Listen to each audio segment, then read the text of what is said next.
Your back affects your daily health. Welcome to another installment of Your Spine, Your Health. Because you have a spine, it's important to understand what chiropractic care means to your health. Your health always starts with a regulatory college. In this case, the College of Chiropractors of BC serves to ensure you receive care from a qualified chiropractic doctor for appropriate diagnosis and treatment, today and tomorrow. That's also why BC's chiropractors fund research and education. Today I want to discuss the topic of informed consent.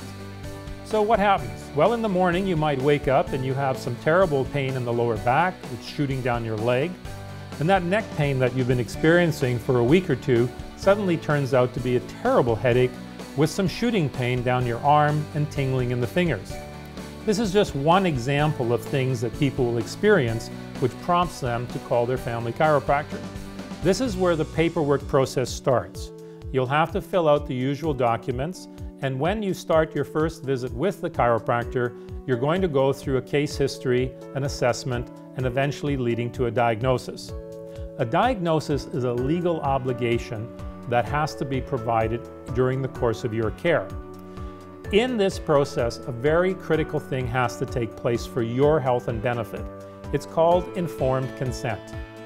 This is a process that engages you, and it's the chiropractor in this example and you, the patient, that are going to communicate about the circumstances of what you did, what pains you have.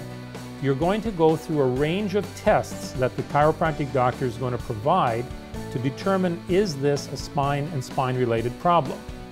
Now, informed consent is a process. It's not simply signing a piece of paper, understanding, I know the risks and you've told them to me.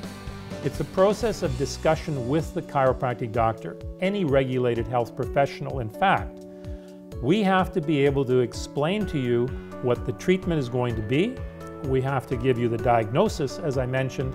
We'll also have to give you an assessment of the risks and, importantly, the benefits. And here's the magic, alternatives to what may be available.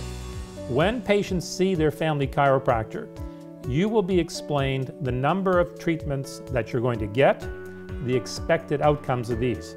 Because your care is important, that you need to know when the treatment will become effective. Doesn't mean you're going to know what day you're cured, that's not the point. But you need to know in the process of informed consent what that care is going to be, when you're going to expect to see some outcomes. There are many ways that people seek to treat the spine, and as practitioners, we have an obligation to let you know what are your choices for care, what are the results of those choices, and how that treatment is going to roll out. Until next time, I'm Dr. Don.